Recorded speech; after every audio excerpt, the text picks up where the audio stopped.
United Kingdom ay London. Nang iyong hinalikan kamay ni Kath, nako, puso ng mga fans ay tila biglang napatalon. Sigawan ng mga tao ay dumadagungdong. Katumbas ito ng 1,000 gong. Thailand ay Bangkok. Pag nag-date kayo sa Diwata Pares, kaya niyong ubusin ng 6 na mangkok? O kumakain din ba kayo ng mga itlog na bugok? Tuvalu ay Funafuti. Kung si Catherine ay parang kopi ko brown, si Alden naman ay Energen Vanilla at sukang datu puti. Perfect combination at timpla na parating nababati. Vatican City ay Vatican City. Nung kayo na ang dumating, ay parang sobrang lakas ng sigawan sa Henry Lee Irwin Theater sa Ateneo de Manila University. I'd never have this feeling in my Hello Kathden fans! Ayan yan, pag-uusapan natin sa vlog na ito ay yung mga unseen footages or kumbaga pa kung napanood nyo na ay i-rewind natin ng konti at saka magbibigay tayo ng ating mga sariling hinuha, observation at saka mga opinion mga sombreros sa kakatapos lamang ng GMMSF or Guillermo Mendoza Memorial Scholarship Foundation na ginanap sa Henry Lee Irwin Theater sa Ateneo de Manila University mga sombreros. At ito nga talagang dumadagundong ang lakas ng sigawan mga kasombreros nung si Alden at saka si Kath na. Makita mo talaga yung pagkakaiba mga sombreros. And meron tayong mga impormasyon dito or mga kumaga pa observation or hinuha na kumbaga pa yung ibang tao ay nagtatanong din mga sombreros. Pero una sa lahat ito yung mga napansin natin na nakita natin sa mga videos. Una, magkatabi talaga yung upuan ng box office king at saka box office queen. Syempre, ang Kath din mga sombreros. Tapos, ito yung isa pinaka kiniligan talaga at tinilian ng mga tao doon mga sombreros. At nakita mo talaga, napanood ko sa mga videos, ang daming fandoms na doon mga sombreros na mga fans, talagang may mga tarpaulin, talagang may mga banners sila doon na nakatatak na Kath din. Tapos yung hiyawan talaga ng mga fans ay, makita mo talaga yung ang lakas ng appeal at dating nila, ang charisma nila sa tao mga sombreros kumpara mo sa ibang mga dumating doon sa venue mga sombreros. And ito yung point number 2 natin. So una ay magkatabi sa upuan, yung point number 2 natin or information number 1. Ang information number 2 natin ay hinalikan ni Alden ang kamay ni Kath, parang kumaga pa habang inaalalayan niya si Kath na bumaba sa stage para yun nga kasi tinawag niya siya tapos kukunin na niya yung kanyang award na box office queen mga sombreros ay si Alden talagang yung pinakaunang alam mo yun parang kasi di ba sinabi niya one time na gusto niya maging private or personal yung gantong usapin pero alam mo yun yung pusong kumbaga pa yung puso mo sombreros hindi mo mapigilan kapag andun ka na mismo sa situation. And marami talaga sa mga netizens natin ang nakapuna doon mga sombreros. Kumbaga pa hindi mo mapigilan yung iyong damdamin when you see or kapag nandyan na yung situation na nandyan sa harapan mo yung babae na yung alam mo yun sinisinta or dinidesire na makasama mga sombreros. And yun nga, isa pa dito ang point number 3 natin or information number 3 na marahil ay hindi pa natin narinig or panood ay binati talaga parang tinanggap na ni Kath or ni Catherine yung Kath din official fan page or fandom mga sombreros, mga grupo na mga fans doon na sinabi nila na Kath din official sila. So talagang andun si Kath narinig natin yung kanyang pagtanggap, yung kanyang pagbate, yung kanyang greeting mga sombreros na talagang bukal na bukal at saka genuine, bukal na bukal sa loob niya at yung saya sa kanyang puso mga sombreros nandun. And parang walang hesitation na nakita mo mga sombreros when Kath greeted or spoke with the people that supported their love team as Kath din mga sombreros. Hindi mo na siya masabi na professional but she is so polite at saka kumbaga pa napaka igagalang mo talaga siya mga sombreros kapag andun na siya. Tapos yun, binati, ang ating information number 3 ay binati ni Catherine, yung Kath Den official fandom. Tapos, yung isa dito pa sa mga information natin mga sombreros ay tinanong si Alden kung naniligaw ba siya kay Kath.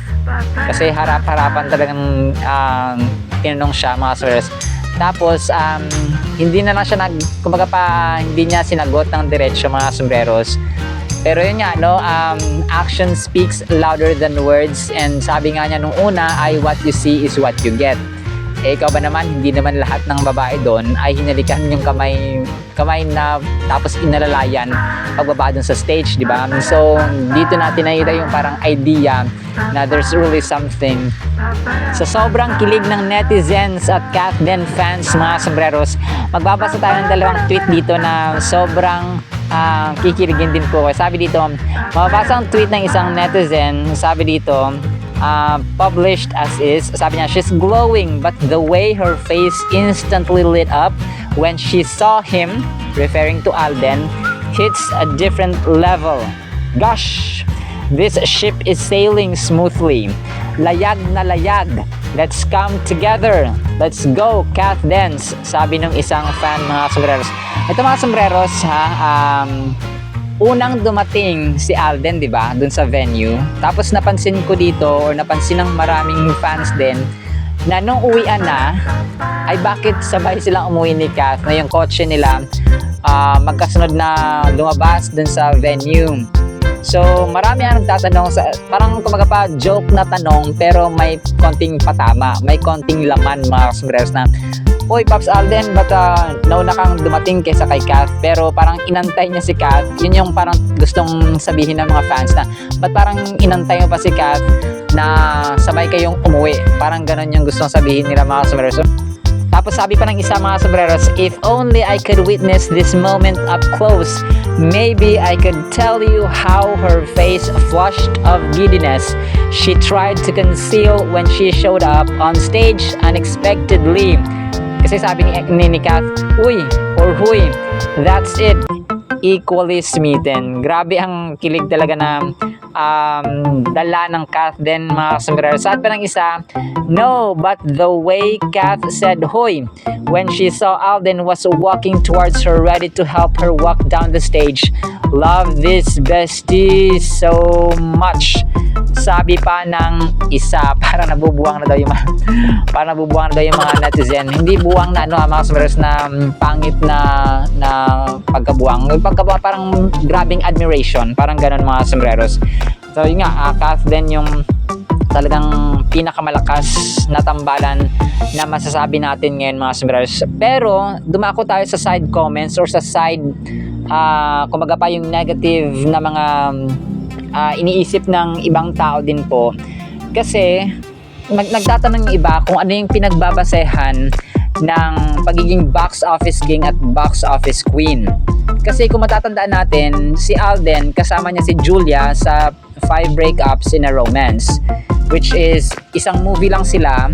Tapos si Kath naman sa A Very Good Girl na magkaibang movie, pero dalawa sila ni Alden ang pinagtandem, or dalawa sila yung nakuha as box office queen.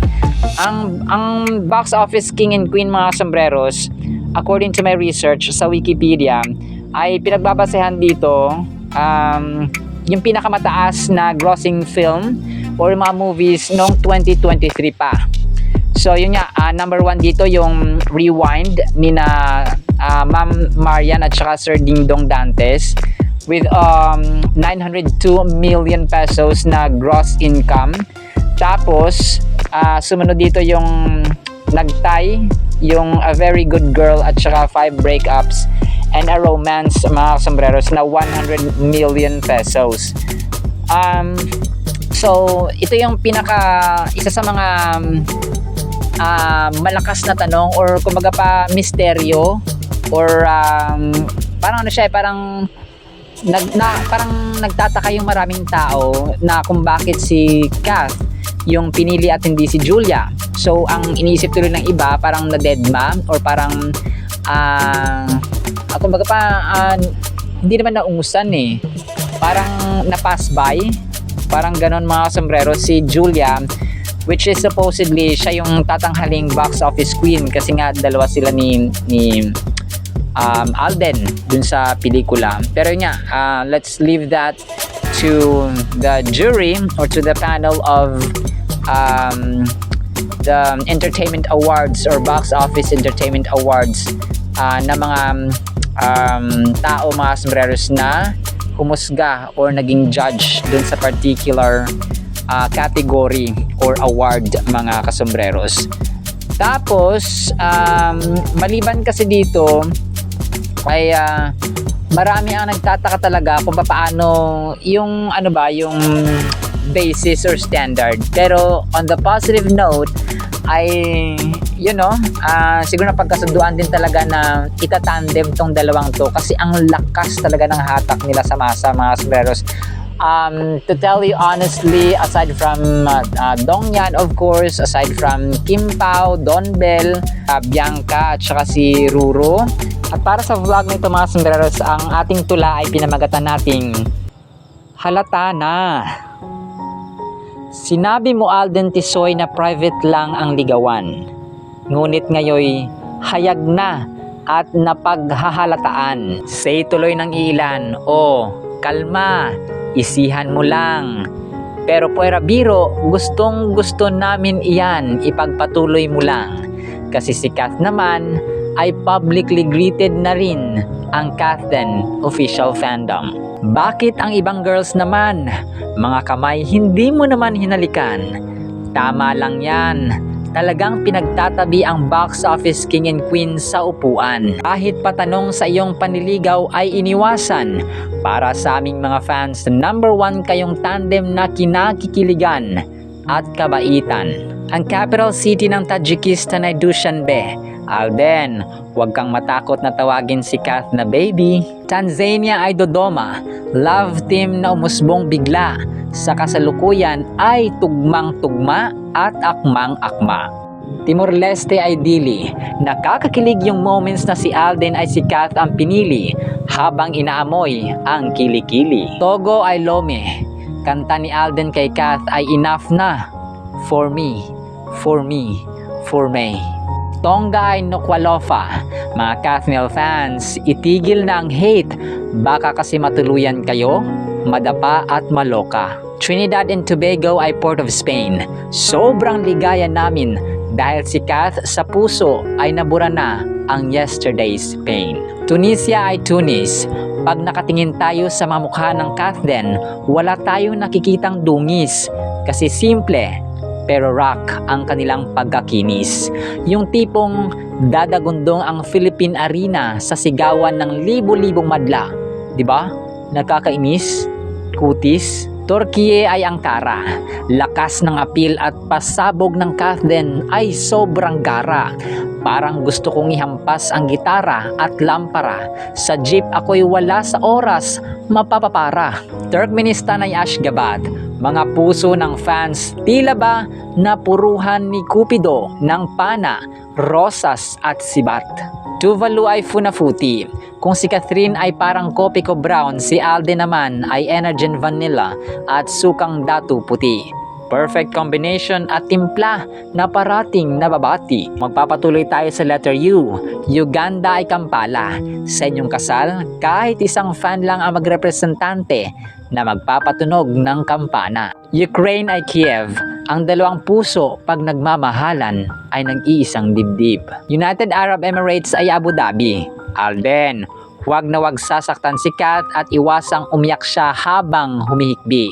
Kasi mga bibig na mga marites ay hindi titigil at never mahabi sa tabi na mga bibi. United Kingdom ay London. Nang iyong hinalikan kamay ni Kath, nako, puso ng mga fans ay tila biglang napatalon.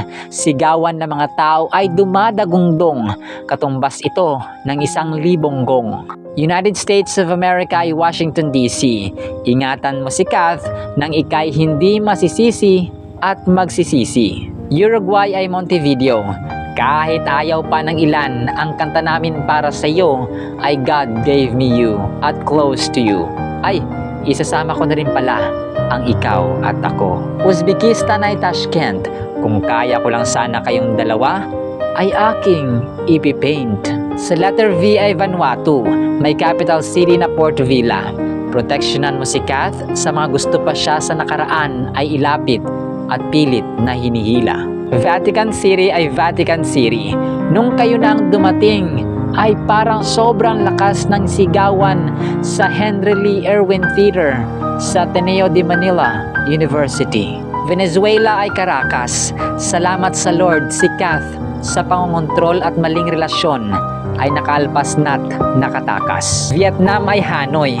Bakit sobrang kilig pa rin ng mga fans, Kath, nung ang tawag mo kay Alden ay, uy, huy. Papatuloy tayo sa letter Y. Yemen ay sana. Ang may hatid mo si Kath sa altar ay siya naming dalangin. Sana at siya nawa. Dahil milyon-milyon na nagre-release sa inyong relasyon ng blessing o pagpapala. Letter Z ay Zambia. May capital city na Lusaka. Ang trending nyo sa Twitter, Facebook, TikTok at YouTube ay walang panama ang trending na Asoka. Zimbabwe ay Harare. Sa yaman ni Alden, kayang-kaya niyang bilhan si Kath ng kotse na Ferrari. Pero sabi natin, enjoy the process pare. Dahan-dahan lang at wag mag-hurry-hurry. Pero kumakain din kaya sila ng chicken curry? At sa vlog na ito mga sombreros, nawa po ay hayaan niyo po ako mag-share po ng verse kasi nakita ko maraming nakaka-appreciate ng verses mga sombreros. Sabi po dito, this is about success and plans. Jeremiah 29:11. I'm reading New International Version. Sabi po ni Lord dito ay, sabi ni Lord Jesus or ni God the Father, for I know the plans I have for you, declares the Lord. Plans to prosper you and not to harm you. Plans to give you hope and a future. Grabe, the best mga kasombreros, mga Kathden fans, ang plano ng Diyos sa atin. Although hindi natin ka-level sina Alden Richards, sina Catherine Bernardo, o iba pang personalities mga kasombreros, pero when we trust the process of God, when we read His Word and obey His Word mga sombreros, there's always a blessing, there's always this plan, hope, prosperity, na sabi niya dito, alam niya, kung alam natin yung ating plano, mas alam niya mga sombreros. Pero syempre bilang tao, kailangan tayong magplano ng ating mga gagawin, ng ating mga goals and dreams sa buhay. Pero yung approval, yung pinaka the best talaga na plano mga sombreros ay ang plano ng Diyos. Kasi alam niya sabi niya, I know the plans I have for you. Meron na siya nakaset na plano bago pa tayo nagplano. Mas nauna na siya kumbaga pa, plans to prosper you and not to harm you. Yung mga parents natin, for example, mga sombreros, yung mga plano nila sa atin, maganda yan. O mag-aral ka na mabuti, magtapos ka na pag-aaral, magtrabaho ka, ganyan. So, how much more yung Diyos natin na lumikha ng langit at ng lupa. And then, I just want to read also Isaiah 55:8-9. Sabi niya dito, I'm still reading New International Version. Sabi niya, for my thoughts are not your thoughts, neither are your ways my ways, declares the Lord. Grabe, no? As the heavens are higher than the earth, so are my ways higher than your ways, and my thoughts than your thoughts. Wala namang, walang duda, walang kumbaga pa 100% sure tayo, as in 100%, as in 200% ng plano ng Diyos, ang kanyang thoughts, kasi ang power niya ay endless, ang power niya ay walang kapantay, ang power niya mga sombreros ay hindi natatapos. That's unquestionable. Kumbaga pa sa English vocabulary natin ay indubitably. Kumbaga pa, kung kaya yung trust mga sombreros sa Panginoon, yung faith, yung hope, yung love, dapat nananatili yun sa ating buhay. Kasi ang plano natin ay the best, pero until we found and we experience God's plans sa ating buhay. Yun lamang po mga sombreros, at maraming salamat po sa mga nakaka-appreciate po ng ating verse. Glory to God po sa lahat po na ito. Maraming salamat po. Dito ko na-realize mga sombreros na ang kaligayahan ng tao ay minsan mababaw lang. Alam mo yun, hindi kayang bilhin, hindi kayang tumbasan ng pera ang ligaya ng tao, mga sombreros. Hindi mo pwedeng sabihin na, pwede akong bumili ng ligaya sa Mercury Drug or sa mall, or bibili ako ng kapayapaan dun sa grocery store, or bibili ako ng galak, ng tuwa, ng kilig doon sa may sa mga palengke or sa market dyan, mga sombreros, sa prutasan, kasi hindi natin yan mahahanap, mga sombreros. Dito ko na-realize na ang mga simpleng bagay na ito, sometimes they are worth living, they are worth enjoying the moment or the present moment, mga sombreros, kasi hindi natin kumaga pahawak ang oras. We can enjoy every hour, every minute ng buhay, at saka oras na binigay sa atin ng Diyos, pero we cannot mga sombreros, hindi natin kayang pigilin ng oras. Hindi natin pwedeng hilahin pabalik or pigilan, mga sombreros, yung pag-ikot ng orasan, mga sombreros. Kaya let's enjoy the moment. And sobrang natutuwa po ako, mga sombreros, as in I am genuinely expressing and manifesting myself, mga sombreros, na sobrang nagpapasalamat po ako sa dumaraming subscribers, dumaraming views, mga sombreros, sa ating vlogs, na alam mo yun, yung mga Pinoy, kahit mga, lalo po yung mga senior, mga sombreros, because we love senior citizens na mga kasombreros po natin, kasi ang nanay ko po ay senior na, kung kaya napakalapit talaga ng loob ko. Siyempre, hindi naman natin sasabi na hindi malapit, hindi ako natutuwa sa mga kabataan or sa mga may mga edad ng konti. Pero alam niyo po yun, iba kasi kapag mga nanay at mga lola na yung pinag-uusapan. Sila yung mga taong talagang, kumbaga pag natutuwa, pag nasisiyahan, ay iba yung impact sa puso nating mga tao or sa puso nating mga anak, mga apo. Ganon, mga sombreros. That is why I'm so thankful to God, because nandyan kayo, no, sa mga nanay dyan, sa mga tatay ba kung meron, sa mga kabataan, sa mga mga 40s, 30s, sa lahat ng edad, mga sombreros, na kinikilig at saka nagsusuporta sa Kathden. Thank you so much, mga sombreros. You really don't know how thankful and how grateful I am. Maraming salamat din po from the bottom of my Mama Consuelo's heart, kasi talagang binabasa ko sa kanya yung mga tumatatak na comments ng ating mga kasombreros na nagko-comment po sa ating mga vlogs. Maraming salamat po. Nawa po ipagpalain po kayo ng ating makapangyarihan, mapagmahal, maibigin, at saka maawaing Diyos sa langit, mga kasombreros. See you sa next segment, and paalam po. Bye-bye. See you sa next vlog. Bye-bye.